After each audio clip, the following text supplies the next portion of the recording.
काफ़ी सारे बच्चे एक चीज़ मैं आपको ये बता देता हूँ, ये पूछ रहे थे कि भैया हम जब सवाल करते हैं उस समय जैसे आप समझा रहे हैं तब तो हमें पता रहता है कि हाँ ये ऐसे करना है ऐसे करना है, लेकिन जब हम उसको खुद से करने बैठते हैं तो हम उसको नहीं कर पाते हैं। तो उसके लिए कोई सॉल्यूशन हमको दीजिए। तो देखो उसके लिए ज़्यादा कुछ नहीं है, आपको प्रैक्टिस करनी पड़ेगी, क्योंकि देखो मैथ जो है, मैथ आपकी पूरी प्रैक्टिस पे होती है। आप जितनी ज़्यादा मैथ में प्रैक्टिस करोगे, क्या करोगे, जितनी ज़्यादा आप प्रैक्टिस करोगे उतनी अच्छी आपकी मैथ होगी। ठीक, तो देखो जो क्वेश्चन मैं बताया करूँ उसको कम से कम 2 बार आप एक रफ कॉपी खरीद लो, रफ। ठीक, आपके पास एक ही दिन बचे, मुझे पता है 1 से 2 दिन, तो आप एक रफ कॉपी खरीद लो, उसमें जितना ज़्यादा से ज़्यादा प्रैक्टिस हो सके प्रैक्टिस करने की कोशिश किया करो। तो आओ देखते हैं यहाँ पर क्या बताने वाला हूँ। आपका जो गणित है, गणित का यहाँ पर पूरा मैं हल करवाने वाला हूँ आपके सामने। मैंने यहाँ पर कुछ ये देख सकते हो, इस प्रकार से मैंने क्या किए हैं, कुछ बहुविकल्पी प्रश्न ले लिए हैं। ठीक है, और इसके बाद मैंने ले लिया है आपका लॉन्ग आंसर क्वेश्चन। मैं ऐसे करवाते चल रहा हूँ ताकि जैसे पेपर में आए आता है उस प्रकार से आपका हल करवाते चल रहा हूँ। तो देखो यहाँ पर सबसे पहला जो हमारे पास क्वेश्चन है, बिंदुओं 5,0 और -12,0 के बीच की दूरी याद करें। अब देखो यहाँ पर कह रहा है जो बिंदुएं हैं 5,0 और -12,0 के बीच की दूरी याद करनी है। तो 2 बिंदुएं ऐसे दी गई हैं और बीच की दूरी का जो फॉर्मूला होता है, सूत्र होता है, वह क्या होता है, वह होता है डी, डिस्टेंस बराबर अंडर रूट में x1 माइनस x2 का whole square plus y1 minus y2 का होल स्क्वायर। ठीक है, अब देखो ये ऐसे होता है। और यहाँ पर एक चीज़ हम ये बता दें कि ये जो बिंदुएं हैं, देखो बिंदुएं आपको यहाँ पर लिख लेनी है पहले, 5,0 और -2। ठीक, ये हो जाता है x1, ये हो जाता है x2, ये हो जाता है नहीं, ये हो जाता है x1 और ये होता है y1 होता है, ये होता है आपका y1, ये हो जाता है x2, ये हो जाता है y2। ठीक, इतना आपको पता लग गया। अब देखते हैं अब कैसे होगा। अब यहाँ पर आपको करना है कि x1 का मान रखना है 5 है तो x1 का मान रखते हैं हम 5, माइनस x2 का मान है 0 तो x2 का मान रखते हैं हम, x2 का मान है -12। ठीक, 0 नहीं, ये है x2 का मान -12, यहाँ भी माइनस है तो माइनस में प्लस हो जाएगा, 12 रखेंगे, इसका होल इसका प्लस। y1 का मान है, y1 का मान 0 -0 बराबर के इसका स्क्वायर कुछ नहीं होगा, 0 है तो यार 0 ही रहेगा, कुछ नहीं होगा नहीं का। तो ये बच जाएगा बराबर में रूट 12, 5 कितना हो जाएगा, 12, 5 बताओ, 5 2 7 17, 17 का स्क्वायर। तो ये हो जाएगा, जब इधर स्क्वायर है रूट है कट जाएगा, बराबर 17 बचेगा। तो इसका आंसर जो होगा 17 वाला हो जाएगा, 17 वाला सही हो जाएगा। ठीक, अब आगे बढ़ते हैं सेकंड क्वेश्चन पर। बिंदुएं, देखो मैं आपको जल्दी जल्दी सारे क्वेश्चन कराने की कोशिश करूंगा और आपको समझ में भी आए ये भी कोशिश करूंगा, क्योंकि टाइम आपके पास बहुत ज़्यादा कम है। देखो जो बिंदु P -6,8, बिंदु P जो है -6,8 के मूल बिंदु से दूरी, इसमें इसके मूल बिंदु से दूरी बताना है। अब देखो यहाँ पर आप ध्यान दो, जब सिर्फ P बिंदु इतना ही दिया तो मूल बिंदु 0,0 होता है, क्या होता है 0,0, और एक बिंदु है -6,8 है, एक बिंदु है 0,0 है। तो फिर वही बीच की दूरी पूछा है तो वही सूत्र लगाएंगे, अभी जो हमने लगाया था यही वाला सूत्र लगेगा। ये हो जाएगा आपका x1, ये हो जाएगा x2, ये हो जाएगा y1, ये हो जाएगा y2। चलो यहाँ पर ये फॉर्मूला लगाते हैं, ऐसे अंडर रूट लगाओगे, x1 का मान है -6 और x2 का मान है माइनस और x2 का मान 0 तो इसका स्क्वायर हो जाएगा। अब देखो प्लस यहाँ पर है y1 का मान है 8 -0 का स्क्वायर। अब देखो यहाँ पर क्या हो जाएगा, -6 ही बचेगा, क्योंकि 0 से इससे कोई मतलब है नहीं, तो -6 करेंगे और यहाँ पर प्लस 8 रहेगा, सिर्फ 8 ही बचेगा। और दोस्तों देखो इतना बचेगा, लेकिन एक चीज़ ध्यान देना, इसका स्क्वायर है तो ये इसको आप स्क्वायर में करोगे, यहाँ पर 8 का भी स्क्वायर है तो इसको स्क्वायर में करोगे, इसको 0 मत समझ लेना। चलो इसके बाद देखो क्या है, 36 प्लस माइनस से कोई मतलब नहीं, जब आपने स्क्वायर कर दिया तो प्लस ही हो जाता है। फिर ये इसमें था, फिर प्लस 8 रहा 64, ठीक ऐसे हो जाएगा।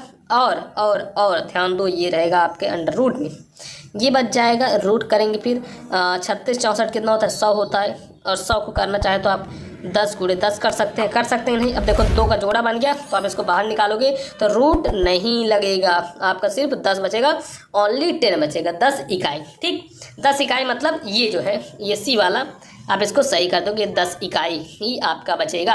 चलो इसके बाद आते हैं हम नेक्स्ट देखते हैं, हमारा जो है चित्र में बिंदु P के निर्देशांक होंगे। देखो ये जो चित्र है, चित्र में बिंदु P के निर्देशांक क्या होंगे, ये बहुत ही इजी क्वेश्चन है, मुझे तो लगता है भाई सब बता लोगे, जितने लोग देख रहे हो ना सभी लोग इसका आंसर बता लोगे। तो देखो आप अच्छे से कमेंट करना कमेंट करना कि चित्र में बिंदु P के निर्देशांक क्या होंगे। कमेंट करना। बिंदु P के निर्देशांक पूछा है, मतलब P से यहाँ 2 3 क्या होगा बताओ। अच्छा आप लोग कमेंट करो, मैं कुछ नहीं बताने वाला हूँ, आप कमेंट करो, आप कमेंट करो। अब अच्छा मैं आपको ये हिंट दे देता हूँ, यहाँ ये बताओ -3,2 होगा या फिर 2,-3 होगा। ये -3,2 होगा या फिर 2,-3। चलो मैं आपको हिंट दे दिया, आप बताओ। इन्हीं दोनों में से आंसर होंगे, नीचे के 2 भूल जाओ, इन्हीं दोनों में से आंसर होंगे। अब आप बताओ कि क्या होंगे आंसर, ठीक, कमेंट बताओ। अब देखो उसके बाद जो हमारा नेक्स्ट क्वेश्चन है, उस बिंदु के निर्देशांक ज्ञात कीजिए जो, उस बिंदु के निर्देशांक ज्ञात करने जो कि बिंदुओं -1,7 और 4,-3 को मिलाने वाले रेखाखंड को 2,3 के अनुपात में विभाजित करता है। लॉन्ग क्वेश्चन ये होता है आपका 6 मार्क्स के लिए आपको पूछा जाएगा, 6 से 7 ऐसे ही कुछ करके आएगा। इसको आप लोग देख लेना, मैं 100% नहीं बता रहा हूँ कि 6 ही नंबर, 7 या 8 नंबर के लिए भी ये पूछा जा सकता है, ठीक है। तो देखो हम इसको देखते हैं कैसे होगा। क्वेश्चन क्या है, उस बिंदु के निर्देशांक हमें याद करने जो कि क्या करता है बताओ। जो कि बिंदुओं 1,-1,7। चलो क्वेश्चन आप लोग पढ़ लेना, मैं बताता हूँ यहाँ डायरेक्ट। आपके पास टाइम कम है और हमें भी बताने की जल्दी हो रही है ताकि आपका पेपर अच्छे से जाए। देखो आप मान लोगे कि ये किस पे विभाजित करता है, आप मान लोगे कि यह रेखाखंड को विभाजित करने वाला बिंदु x y है। आप ये मान लेना कि रेखाखंड को, यहाँ पर लिख देते हैं, माना, ये लिखना पड़ेगा आपको, ठीक, माना रेखाखंड को विभाजित करने, माना रेखाखंड को विभाजित करने वाले बिंदु के निर्देशांक, बिंदु के निर्देशांक क्या है, x, y है, ठीक, क्या है, x, y है। अब देखो यहाँ पर, अब इसके बाद आप क्या करोगे, यहाँ पर ये देखो जो दिया गया है निर्देशांक ज्ञात के, जो कि बिंदुओं -1,7, ये आपका हो गया x, इसको हम लिख सकते हैं, ये x1 है, ये x2 हो जाएगा, ये y1 है, ये y2। तो यहाँ पर वही चीज़ हम लिख देते हैं। चलो यहाँ पर हम लिखते हैं ना, यहाँ पर लिख दो आप कि x1 बराबर कितना होगा, y1 बराबर कितना होगा, x2 बराबर कितना होगा, y2 बराबर कितना होगा। और इसको हम मानते हैं m1 m2, तो इसको लिख देंगे m1 बराबर कितना, m2 बराबर कितना। बस इतना अगर आपने जान लिया तो कोई दिक्कत नहीं होगी। x1 का मान है ये वाला -1 रख दोगे, y1 का मान है 7 है, इसको रख दोगे। उसके बाद x2 का मान है 4, इसको रख दोगे, y2 का मान है -3, इसको रख दोगे, ठीक। फिर है m1 का मान है 2, m2 का मान देखेंगे 3, m2 का मान 3, ठीक, इतना रख दोगे। उसके बाद अब आप क्या इससे पूछा है, अनुपात से विभाजित करता है, आपको उस बिंदु का निर्देशांक ज्ञात करना है। तो देखोगे अंतः विभाजन की स्थिति में आप यहाँ सूत्र लगाओगे। अब अंतः विभाजन की स्थिति जब यहाँ पर बन रही है तो आप सूत्र लगाओगे। चलो देखते हैं, ये देखो यहाँ पर आप लिख देना कि अंतः विभाजन स्थिति में, ठीक, अंतः विभाजन स्थिति में आप इतना लिख देना। फिर देखो क्या करोगे, x बराबर जो सूत्र होता है क्या होता है, m1x2 plus m2x1, m1x2 plus m2x1 upon m1 plus m2। अब इसको अगर हम हल करना चाहें तो ये हल किस प्रकार से होगा, ये हल ऐसे ही ना तो होगा। m1 का मान कितना है, 2 है, x2 का मान कितना है, x2 का मान हमारे पास दिया है 4, प्लस 3, इसका मान 3 है m2 का, गुणे ये 1 है। यहाँ पर देखो ये क्या है, x1 का मान कितना है, -1 है, -1 रख देंगे, अपान 2 + 3, क्योंकि ये m1 का मान है 2 और m2 का मान है 3, तो 2 + 3 कर देंगे। अब देखो इसको हम कैसे कर देंगे, इसको ऐसे कर देंगे कि यहाँ पर आ जाएंगे 4 दूनी 8 प्लस 3, 1 नम 3 होता है, -3 कर देंगे यहाँ पर, क्योंकि वहाँ पर -1 है, और 3 2 5। अब देखो 8 - 3/5 और 8 में 3 का ये आएगा 5/5 और इसको काट देंगे बराबर 1, ठीक, 1 आ जाएगा। उसके बाद देखते हैं अब दूसरा y का मान निकालते हैं। ये तो हमने x का मान निकाला, y का मान निकालने के लिए यहाँ पर x2 की और x2 या x1 जहाँ लिखे हैं वहीं पर सेम हमें बस y का मान रख देना है, y बराबर रख देना है y, ठीक। तो यहाँ पर चलो हम लिख दिखाते हैं आपको, y बराबर ये क्या होगा, ये होगा m1 y2 plus m2y1 upon m1 plus m2। ठीक, इतना लिखोगे, फिर इतना करोगे बट्टे में m1 का मान है 2 और y2 का मान है -3। अभी आपने देखा था ऊपर जो हमने रखा है वही सेम चीज़ हम कर रहे हैं। प्लस m2 का मान तो 3 ही है, इसको आपको पता ही है, और y1 का मान है 7 और बट्टे 2 + 3 कर दोगे क्योंकि m1 + m2 इसमें होगा जैसे कि इसमें था। आपने देखा ना जैसे उसमें था वैसे इसमें। तो यहाँ पर हल करोगे तो 3 और 2 गुणा करोगे -6, 3 दूनी 6 और प्लस 7 दूना 14, 7 त्रिक 21 बटे 3 और 2 कितना हो जाएगा, प्लस करेंगे 5 हो जाएगा। ठीक, अब देखो 21 में 6 गए कितना आएगा, 21 में 6 गए 5 आएगा, 5 और यहाँ पर 1, 15 बटे 5 और इसको काट दोगे 5 तिहाई 15। ठीक, 3 आ जाएगा। अब देखो, अब इसके बिंदु के निर्देशांक क्या हो जाएंगे, x का जो निर्देशांक है वह होगा 1, x का निर्देशांक क्या होगा दोस्तों 1 हो जाएगा, और y का निर्देशांक 3 हो जाएगा। तो आप लिखना कि अतः अभीष्ट बिंदु के निर्देशांक 1,3 होंगे।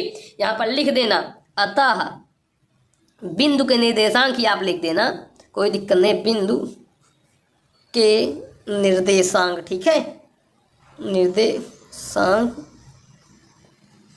बिंदु के निर्देशांक क्या होंगे 1,3 होंगे, 1,3 है। बस इतना आपको लिख देना है। ये क्वेश्चन खत्म। अब देखते हैं नेक्स्ट क्वेश्चन।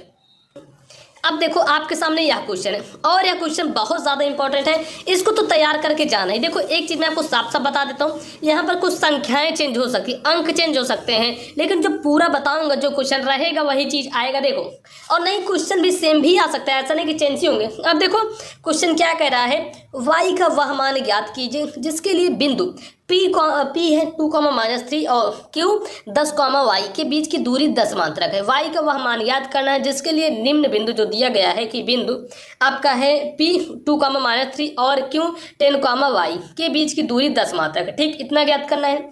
अब देखो बीच की दूरी 10 मात्रक दिया है, तो यहाँ पर क्या करोगे, सबसे पहले बीच की दूरी का सूत्र देखोगे। बीच की दूरी का सूत्र क्या होता है, d बराबर रूट में क्या होता है, x1 - x2 का होल स्क्वायर होता है, x1 - x2 का whole square plus y1 - y2 का होल स्क्वायर। ठीक, इतना होता है d बराबर, ये जो डिस्टेंस डिस्प्लेसमेंट, सॉरी इसको डिस्टेंस बोलेंगे, दूरी ज्ञात करनी है, तो इतना होता है ना। तो d बराबर क्या होता है, रूट x1 - x2 का whole square plus y1 - y2 का होल स्क्वायर। इतना मैंने आपको बताया था। लेकिन इसमें अब देखो डिफरेंस क्या है, अलग क्या है। इसमें कहा गया है कि आपको बीच की दूरी दिया गया है 10 मात्रक, आपको ये y नहीं दिया गया है, y1 y2 नहीं दिया गया, मतलब ये चीज़, ये संख्या निकालिए। तो इसी के स्थान पर हम पूरा मान रख देंगे, निकल आएगा।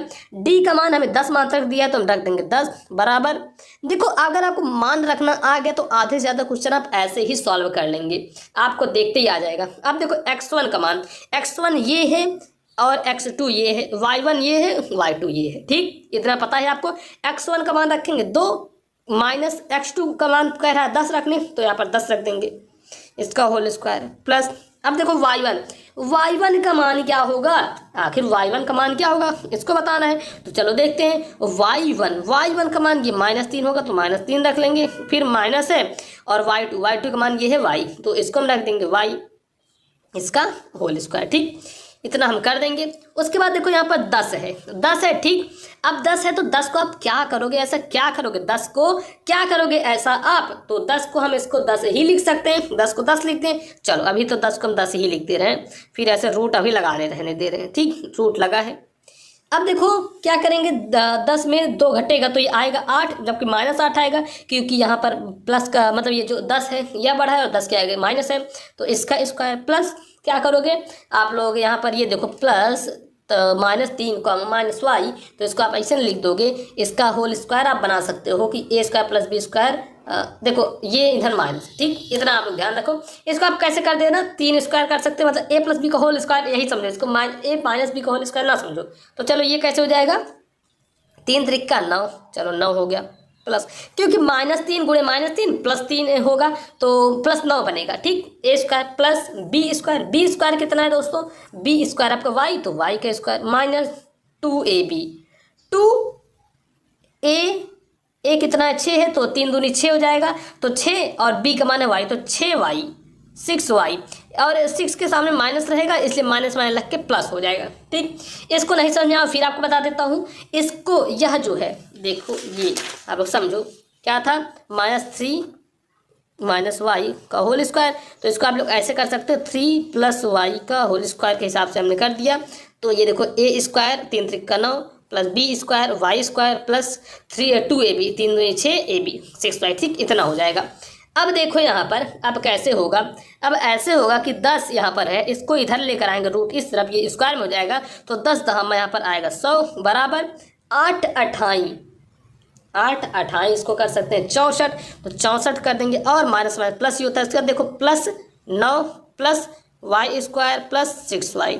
अब देखो इसके बाद हम क्या करेंगे, इसके बाद हम करेंगे ऐसे कुछ कि यहाँ पर 100 है तो इसको हम 100 ऐसे ही कर देंगे बराबर 64 में 9 जोड़ेंगे कितना होगा 9 4 13, तो यहाँ पर 73 plus y square plus 6y, ठीक है इतना आपको पता हो गया। अब इसके बाद क्या करते हैं हम, ये ऐसे ही रहने देते हैं, वाई स्क्वायर प्लस 6y यहाँ पर लिखते हैं, क्योंकि आप इधर उधर का कोई दिक्कत नहीं, 73 इधर लिख देते हैं, चलो कोई दिक्कत नहीं है। यहाँ पर -100 होगा। और देखो -100 क्यों हुआ, अब ध्यान दो -100 क्यों होगा, क्योंकि इधर प्लस है बराबर के इस तरफ लेकर आएंगे, यहाँ पर माइनस हो जाएगा। अब यहाँ पर देखो ये सब चीज़ अच्छे से क्वेश्चन आप समझना बहुत ज़्यादा इंपॉर्टेंट है। अगर कहीं भी आप इधर उधर दिमाग लगा लिए बाद में आप कहोगे कि भैया हमको ये समझ में नहीं आ रहा है, ठीक, ताकि ये ना कर पाओ आप, तो यहाँ पर कहेंगे Y square plus 6y plus नहीं लगेगा, यहाँ पर माइनस लगेगा। अब माइनस लगेगा क्योंकि प्लस माइनस माइनस होता है और सिंबल बड़े का लगेगा क्योंकि 100 बड़ा है, तो यहाँ पर माइनस करेंगे। 100 में 73 का 27 आएगा बराबर 0। अब देखो इसको हम कर देते हैं वाई स्क्वायर प्लस, अब नहीं इसको हम ऐसे कर लेते हैं ना, ये गुणनखंड में से इसको हम हल करते हैं, तो 9 3 27 और 9 में 3 घटाएंगे तो 6y होगा, ठीक, तो इतना होगा। तो यहाँ पर हम ऐसे कर सकते हैं कि plus 9y minus 3y minus 27 बराबर 0। अब इसको हमने क्यों किया, क्योंकि 9 से 3 में गुणा करेंगे तो 9 3 27 आएगा। 9 और 3 को आपस में अगर हम जोड़ दें, 9 3 को आपस में जोड़ दें तो कितना आएगा 6 आएगा। आप कहेंगे भैया जोड़ेंगे 6 कैसे आएगा, देखो यहाँ पर प्लस है, प्लस 9 है, यहाँ पर -3 है, प्लस 9 -3 प्लस माइनस माइनस होता है, लेकिन ये जो चिन्ह है क्या लगेगा प्लस का, तो प्लस लगेगा। 9 में 3 गए 6 आएगा। अब देखो इसमें कॉमन लेंगे, इसमें उसके बाद इसमें, तो इसमें कॉमन लेंगे तो y कॉमन लेंगे, यहाँ पर 2y था तो 1y बचा, प्लस यहाँ पर 9y था तो 1 9 बचा, माइनस अब यहाँ पर 3 कॉमन लेंगे, 3 कॉमन लेंगे तो ये देखो 3 कॉमन लेंगे तो माइनस माइनस प्लस हो जाएगा, प्लस का कोई लगाना नहीं, यहाँ पर बचेगा y, फिर माइनस माइनस प्लस प्लस करेंगे और 27 यहाँ पर है तो 3 9 27 9 लिख देंगे बराबर 0। अब देखो ये दोनों समान हो गए और यहाँ पर करोगे y -3 आप कर देना और यहाँ पर y +3 y +9 कर देना बराबर 0 के। अब इसको 0 के बराबर रख के एक बार हल कर लेते हैं, देखते हैं कैसे होगा। y -3 बराबर 0 y +9 बराबर 0, तो देखो y बराबर 1 आ जाएगा आपका, 3 उधर जाएगा, 3 आ जाएगा प्लस में, 1 y बराबर 9 उधर जाएगा तो ये -9 में आ जाएगा। क्या होगा, अतः y के जो दो मान आपको मिल गए, y बराबर क्या आया 3, -9, क्या आएगा दोस्तों 3, -9 आप देख सकते हो इस प्रकार से आएगा, ठीक है 3, -9 ऐसे आएगा। तो देखो y का भी मान हमने निकाल लिया और ये जो क्वेश्चन है दोस्तों काफ़ी ज़्यादा इंपॉर्टेंट है। एक चीज़ आपको बता, और हाँ 2023 बोर्ड एग्जाम के लिए गणित में एकदम मस्त से करके आओगे। जो मैंने प्लेलिस्ट दी है मैथ की प्लेलिस्ट आप जाओ चैनल पर पूरी पढ़ डालो, उसमें से ही क्वेश्चन आने हैं तो उसको जरूर से क्लियर कर डालना, ठीक है दोस्तों। आज की वीडियो में इतना ही, अब मिलते हैं आपसे और किसी नेक्स्ट वीडियो में। जय हिंद, वंदे मातरम। आप लोग पढ़ाई अपनी अच्छे से करते रहो।